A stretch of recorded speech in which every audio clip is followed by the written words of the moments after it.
Well, hello, Crashing In Podcast, and today I am joined by the Kings of Hong Kong. Hope you all enjoyed the last podcast with the rockabilly / garage / surf band, the Bitter Lemons. It was a pleasure interviewing them. It was a pleasure interviewing them again because that was the second time interviewing them. The first time was the Bob Logathon event, and yeah, I've been in really close contact with that band and really love their stuff. And also, there's plenty more podcasts that are coming out soon, and many more people to interview. It's been an exciting year so far, and also, if you haven't watched the latest videos with Oscar, Bitter Lemons, and the Bob Logathon podcast, they're a new podcast for people I teamed up with. I'll talk a bit more in depth after the podcast about it, but it's all new and improved, so if you haven't already, please check them out. And it's great to see the views going up. I think it's really been helping. So today, back to the subject, I'm talking to the Kings of Hong Kong. We recorded this podcast on the day of the coronation. This band are like a very heavy rockabilly sounding band.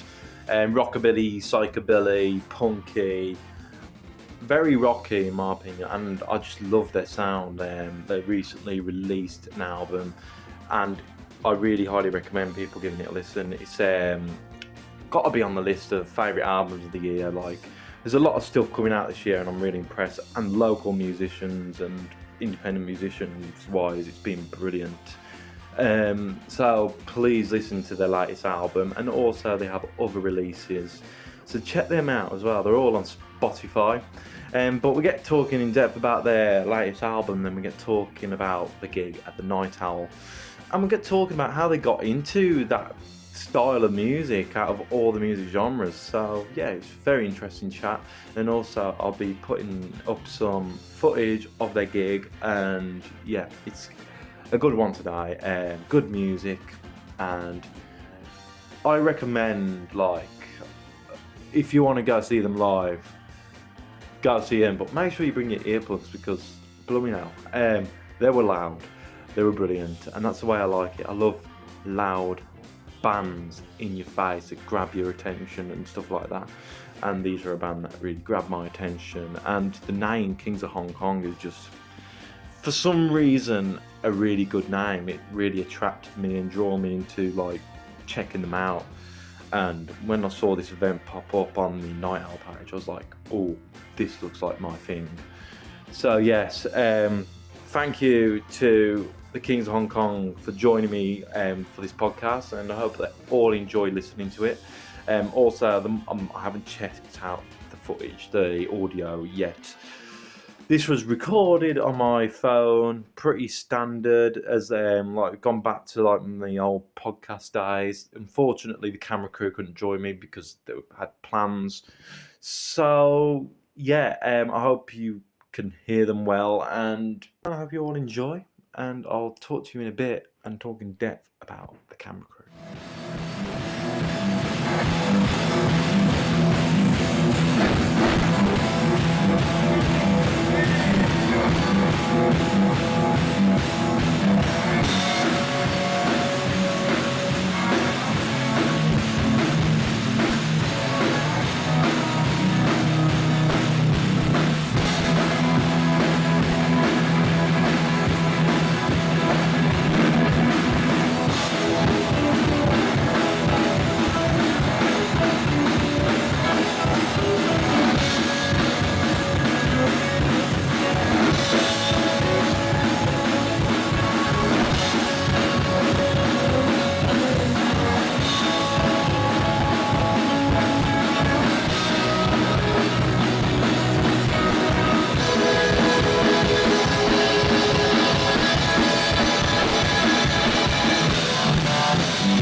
Well, hello, Crashing Podcast, and today I'm with the Kings of Hong Kong. You want to say hello? Hello. You're right. And God Save the Kings. Yeah. Do you all want to say your names and what you play in the band?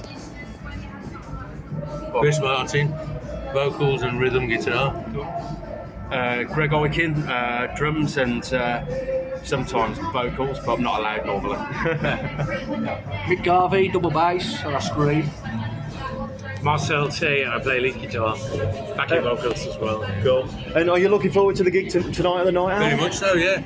Yeah. Have you played here much before or first time? Once we played before. We played once before, a few years ago, with a band called the Voodoos. Oh, the Voodoos, yeah. Who were friends of ours in a way, but so we played with them. Is this like the first gig you've done since your latest release? Rat Spikes and Wild Guitars from Mars. Yeah. Is this like your most recent gig before? We released it on vinyl, but we kind of re-released it officially to the masses. On the what was it? Streaming platform. Yeah, on all streaming. So it's on Spotify and all that, Amazon, iTunes, all that kind of stuff. We did it in two halves on CD as well. Okay, yeah. So we did side one as a CD. Oh, nice. And we did side two as a CD a bit later. But effectively, you can only kind of like really ad hoc get those from us at gigs and all that kind of stuff. So we've like literally made it available to the masses. Oh, cool. Is it like, can you get the vinyl on Bandcamp or like? Not yet. Is that in the works kind of thing? Yeah. It's just waiting to be delivered. Oh, nice. From the very oversubscribed pressing plants. Oh, cool. Do you want to talk in depth about the album and what was it like recording? Recording. Well, we did it in two sessions really. So like the first session, which is what turned out to be side one. We Marcel and I sort of put the songs together, and then we take them to the band to rehearsal, and they sort of take another sort of transgression in how they turn out. So when the four of us get it all together, you know. Some of the ideas came over COVID. We kind of very much so. Did you have like a break or something during that COVID period? Well, it was very difficult for us all to get together. So I like to say that during COVID you couldn't gig. So all we were left with, meeting in the garden. It was luckily good weather. With social distancing, both with the guitar, and then we just wrote songs one after the other. It was very effective almost. So would you say it was very beneficial, COVID, to like concentrate on this album? In a way, yes. It was. The songwriters definitely for It gave us it gave us time to sort of really work on the songs and get them right before we sort of rushed into recording everything really. And what was it like getting back on the scene, like getting back on stage and that performing after COVID? Oh, we were a bit rusty, I think, at the beginning, you know. And that just comes and a bit nervous, but things hurt a lot. As well. But at one, once you're on it, you forget about it. You just the main thing is enjoy yourself. We have four friends, we enjoy ourselves. That's what we do. I mean, big thing about our band is about the four of us. It's to us, it's more than four blokes playing in a band. We're actually good mates. Band of brothers. And we, we go back in history before Greg and Mick joined, and they joined in 2016, and we've been solid ever since. But the year before that, when we were sort of starting up, and we had drummers who didn't turn up, and bass players didn't turn up, and we had good gigs, so we had to get people to stand in for them. And when these guys come along, we said, right, that's it. That's your band now, like. It's four of us, or it ain't happening. And if one of us can't play that day, or is ill, or for whatever reason, we're not going to look for a substitute. No. We kind of look at that with like gigs when we're offered them and stuff like that. If like one of us can't do it, then we just won't do it. So And we kind of have the same ethos when it comes to songs. We'll jam it all together and all that kind of stuff. And if it's not gelling and one of us don't like it, we'll put it back on the back burner and come back to it. I mean, we're lucky in the respect that we've got 4 albums out now. Yeah. So we've got a good. Sorry to interrupt. Is there only 3 on Spotify? That's right, yeah. Yeah, because I don't know the 4th. Of course, yeah. So Yeah. That's my fault. Oh no worries. Greg's our technical. You're a technical guy. Yeah. Yeah, I only heard like the one in 2020 and there's one in 2018. But the first one we did, the 4 of us, was called Strange Thing. Yeah. And that was it was quite a I would say unprofessional way of recording, but it worked really well. Yeah. But and then we sort of moved into a studio and did the next album, which was Primitive. Yeah. And then the one after that was called Empire of Fuzz. Yeah. We've got to say a big shout out to Starbridge Studios, really. Chris is amazing. Chris Wilson, he's not far from me, and he produces all our stuff now. Cool. And he sort of got hold of our sound. He knows what we knows what he wants and that. Yeah, it's brilliant. Yeah, he's good lad. Yeah, he's great. Back to your latest album, have you got like a personal favourite song off it? Oh, I don't know our personal favourite. Yeah. I mean, Marcel and I were talking only yesterday. Yeah. Because we're lucky that we can meet up on a Friday because he don't work on a Friday. Yeah. And that's lucky then. That's good, isn't it? Yeah. But we were saying that we're pretty proud of all our songs. Yeah. There's nothing I can listen to and I think, I wish we hadn't done that. Yeah. So I'm like that, but I do have a favourite. Yeah. And that's Deep Dark Dirty. Yeah. Deep Dark Dirty. I like Severe Limb. Severed Limb, yeah, sorry. That's like one of my favourites off the album. I love that track. Yeah. We're not planning to do that tonight. Oh no, really? Yeah, Deep Dark Dirty Work. That always happens when I've got a favourite song with a band, like they never play it. Yeah, I was talking about the Gruffs earlier, and my favourite song was Sniff, and they never play it. But I'm hoping. I'm doing an install with them, so I'm hoping they'll play it especially for me. But I don't know how that will work. I'll tell you what, next time, if we know that you come in, we'll play Severed Limb. Oh, brilliant. Yeah, classic. I would appreciate that. Yeah. We need to rehearse it though, we haven't played that for ages. Oh, really? That's a limb. We've got so much in our collection of Arsenal, that It's true. it's difficult to choose the right, Yeah. And so I mean, we got this set tonight. It's going to be it's a good set. It's a mix. It's a mix of some of the old stuff as well, like All 3 albums, We've really. got a couple of old ones from our early days, haven't we, which we haven't played for a while. So it's just no worries. looking forward to it. Cool. Oh, it's all right. You can join in the interview if you want. It's all right.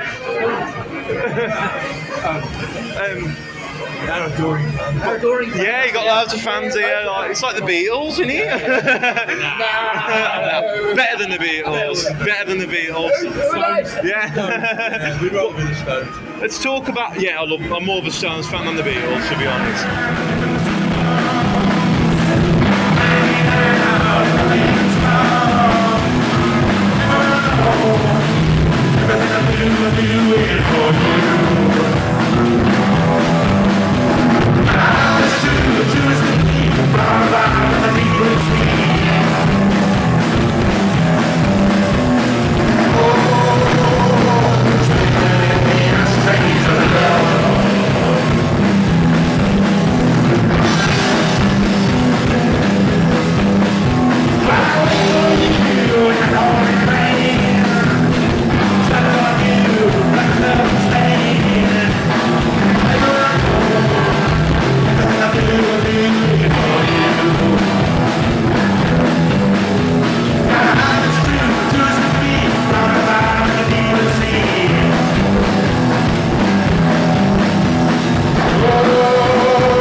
let's talk about the name, Kings of Hong Kong. So why have you chose that name? Because if you use the acronym, that's the only reason I joined the band. I can tell people I play with conch. Come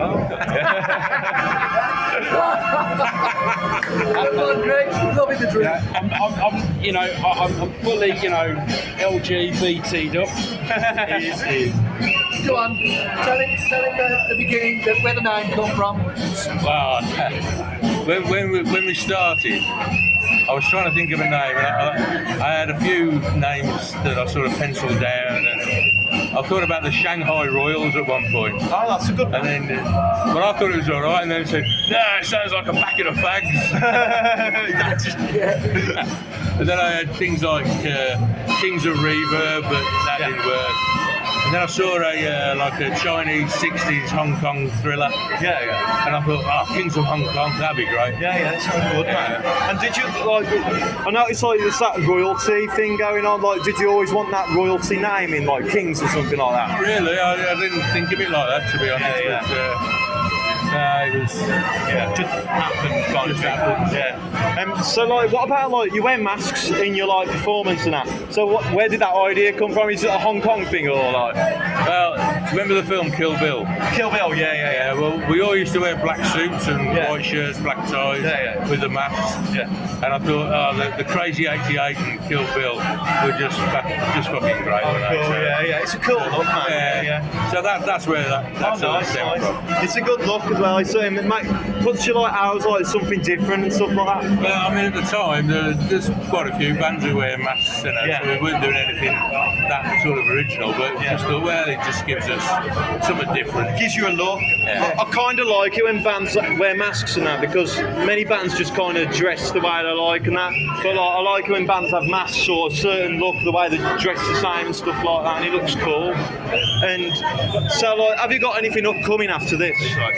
Well, we've recorded a few songs for what will be the next album. And we've got them ready, but because we've just got Rat Bites out on Spotify and the streaming process, and we wait for the vinyl to land, we don't want to sort of overdo it all. So there's a few more songs to record for that next one yet, anyway. But it's all happening. Yeah. I look forward to that. And do you know when about it might be out, or is it all in the air at the moment? The next album. Yeah. I really Maybe we'll get there. Yeah. I don't know, who knows? 12 months, 18 months, I don't know. Yeah, in a year, 2 years. Yeah. The next gig, we got another gig next Saturday at Mutt's Motorcycles in Birmingham. The early hookup. The early hookup, that's what it's called. But after that, It's a chopper show. But after that, we don't play until July. When we play in Spain at the Psychobilly meeting at Pineda. Oh, nice. Which we're sort of regular goers as punters. And we have played there before, but not on the main stage. We're playing on the main stage this time. So that's a bit of a thrill for us. Oh, cool. But with your sound, Psychobilly and all that, what bands would you say that influence your sound? Well, it's quite a few, really. I mean, people like the Tall Boys and the Stingrays and the Cramps and the Meteors. The Milkshakes. Any Billy Childish. Mighty Caesars. I mean, the main thing as well is that we're all a little bit from different areas. We're coming from different subcultures in a way. So Chris a little bit older, so he did all the 70s bands. He's an old punk rocker in a way.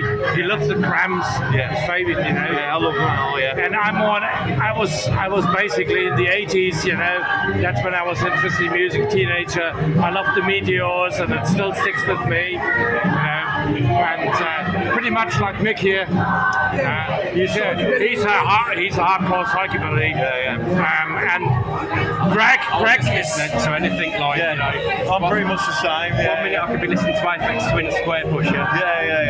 And then I'll be listening to, I don't know, the polar opposite, like maybe Frank Zappa and the Buggers or something like that. Frank Zappa's it. Or whatever. But I mean, my background as well, I played with more alternative bands. So I played with like Starries, to Rally and all that kind of stuff. Nice. It's a good melting pot of genres, really. It kind of makes it what it is. So, like, what attracted you guys to like psychobilly out of all the genres, kind of thing? There's I think crossover more. crossover, yeah. I mean, what you know as the rocking scene, which is very rockabilly, and traditional rock, sort of rock and roll. You know, they struggle with it on that scene to move out of anything of that into things a bit more aggressive like psychobilly, which sort of takes itself from trash and punk rock as well as rockabilly, really. So from our point of view, you know, you go back in time, back to the early 80s when psychobilly was sort of being formed, and you used to get a lot of like trashy bands, like the Milkshakes, etc., would be playing on the same bill as what are known as psychobilly bands now. So you could mix the two genres quite easily. And it sounds really good, man. Oh, it sounds great. It's like, would you say psychobilly and stuff like that is back on the up kind of thing? Because I know it's kind of getting a bit more popular now. Like it's kind of like faded, but it's. I don't know if it's. I actually think it is because I mean we played a gig with Bats in November, and Pip, the singer from the Bats, took a step back in the green room and basically like said, psychobilly's coming back. Yeah, I reckon so. Like psychedelic music and that, I felt like that had a massive comeback. But now I noticed recently psychobilly is like getting really popular again, like. And so it should. Yeah, so it should. Yeah, definitely, man. Yeah. But then we are not a psychobilly band, are we? Because we always say Crossover. we are a rock and roll band, and that's it. Yeah. Rock and roll That's it.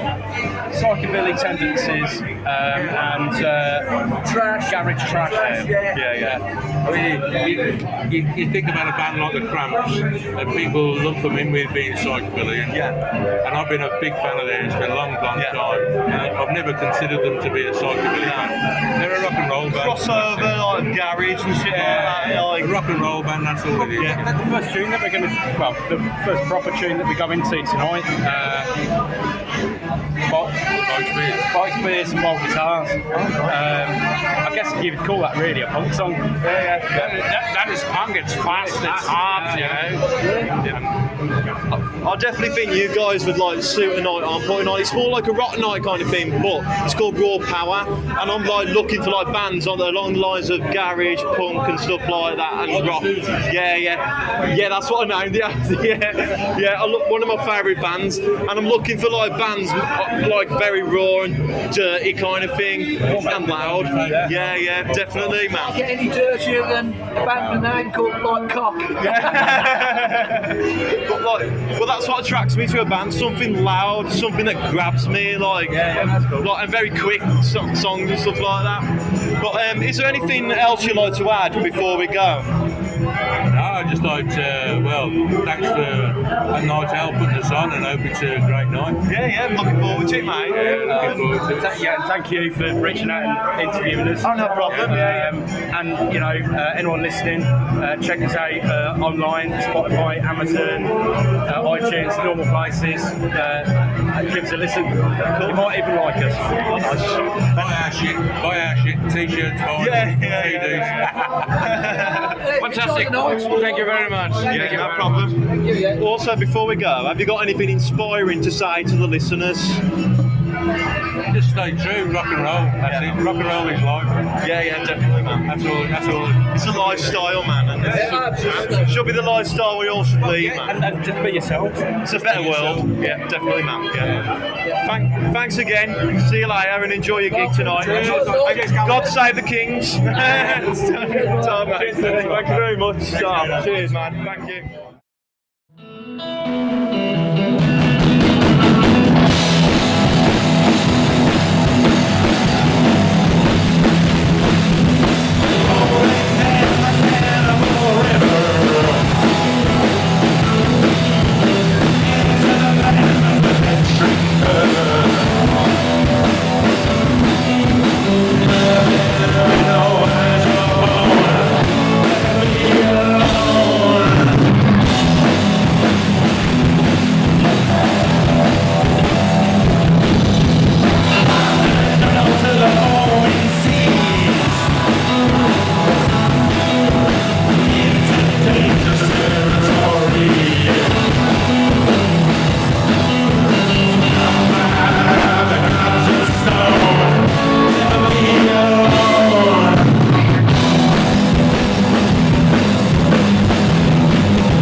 Well, that was the band Kings of Hong Kong. Thank you so much for joining me on the podcast, and I hope you enjoyed the podcast. Also, just sorry for the audio at the end, because obviously we're sitting in like with the crowd kind of thing. We're sitting in the beer garden, and as the night goes on, as the interview goes on, it just gets busier and busier, and obviously you may notice the sound just gets louder and louder, and the music, the DJ gets louder. So sorry about the end of it, but I hope you could make out what we were saying. At the start it was quite clearer than I thought it would be, because I recall it being quite loud, so I'm actually really happy that a lot of the interview was picked up on that. The footage in the background is footage of the band, the Rockabilly, staying on that Rockabilly vibe, a band called the Bitter Lemons. This was an install at Stylish Records, and this was our last video, and that was just released, I think a week back. Please check it out, listen to it, and that. And also, the footage is by a brilliant videographer, I don't know just how to say it, called Jacob K. Films. You can find him on Instagram, and he's just great. You need to check his stuff out. He does other stuff, films and stuff like that, and he's been helping me out. Him and his missus have been helping me out with editing, filming and stuff like that, just making Crashing Podcasts look so much better. And yeah, please check it out. We have Oscar, and we also have the Bob Logathon video that we've done together. And yeah, it's really good stuff. And also, the next video that Jacob has done with me is Hey Alimo. And also check out the Freak Out videos. They're all out, and yeah, and they're released on Facebook, Instagram, and there'll be a full version on YouTube very, very soon. And that's all recorded by Jacob as well. So yeah, brilliant. Crashing In is finally getting better. So also, as we're on the subject of Freak Out, the next Freak Out, Saturday 24th of June. Be there. It's £3 entry, 7 p.m. till 2 a.m. at the Clarendon Hotel in Chapel Ash, Wolverhampton. So please be there. We'll be playing psychedelic music, neo-psych, garage, world, fuzz. So like, check it out. And also we'll be having visuals, go-go dancers, and guest DJs Luke Singleton and Pete Goff. Pete Goff is very well known for DJing a lot with the Biff Van Pow guys. Massive 60s night in Leicester, and they've done one in Birmingham very recently, which was great. So please come up if you can. It's going to be a party, and it's going to be quite a while to the next Freak Out. So yeah, please come up. And also we've got other events like the Gruffs. That's going to be happening on Saturday the 3rd of June. That's going to start at 2 p.m. and that's free entry at Stylish Records. And Psychobilly again, sticking to the Psychobilly roots. And also we've got another Psych Night happening at the 7th of July. This is going to be like a pre-drinks party and after party for the band Love Revisited with Johnny Eccles, co-founder of Love. And here's a little secret that you'll only hear on Crashing In podcasts that I haven't announced on the socials. We might have special guest visitors coming to the after party. I have been in touch with the band Baby Lemonade, who are a backing band of Johnny Eccles' Love. So they could be popping up, and you never know, Johnny Eccles might pop up. It just depends how jet lagged they are, really, because I think not long before that they arrived to the UK. Obviously they're coming from America, so it all depends, and it all depends whether they're travelling straight away or getting a hotel in Birmingham and stuff like that. So stay tuned. And also we've got guest DJs Ben Drummond, and is known on Instagram as Wax Truths, and also we've got the Rainbow Chasers coming once again. It's another February gig, and it was the February gig we done with Freak Out was Ben Drummond and the Rainbow Chasers, and they're joining me again in the Sunflower Lounge. Going to be vinyl only, going to be playing psychedelia, 60s psych. Probably going to be more on the 60s side of things than the neo psych. So yeah, pop up and we'll have a party, and also get tickets to go see Love. Absolutely brilliant. And I know Arthur Lee ain't in the band anymore for obvious reasons. If you obviously he's not with us anymore. But it's just so good. Baby Lemonade, a perfect backing band. It's like seeing Love, and it keeps the music alive. So rest in peace, Arthur Lee, and I'm sure Love Revisited are making you proud. So yeah, please, that's a free entry gig. That starts at 5 p.m. and that's on 5 p.m. till 7:30 before gig. Then from 10:40 till 2 a.m. we'll be DJing through the night, celebrating Love. So yeah, get down to that. Also, yeah, I think that's all I need to announce at the moment. I have got some gigs in the work, bands coming up to Stylus Records, but too early to announce yet. So, thanks for listening. If you enjoyed the podcast today, please leave a like, subscribe, and also check out the band Kings of Hong Kong. Absolutely brilliant. You can find them on Spotify. Support independence, support your local music, support your local music venues, independence all the way, man. And yes, support your local record shop as well. Don't support the ones with the 3-letter word ones. And also just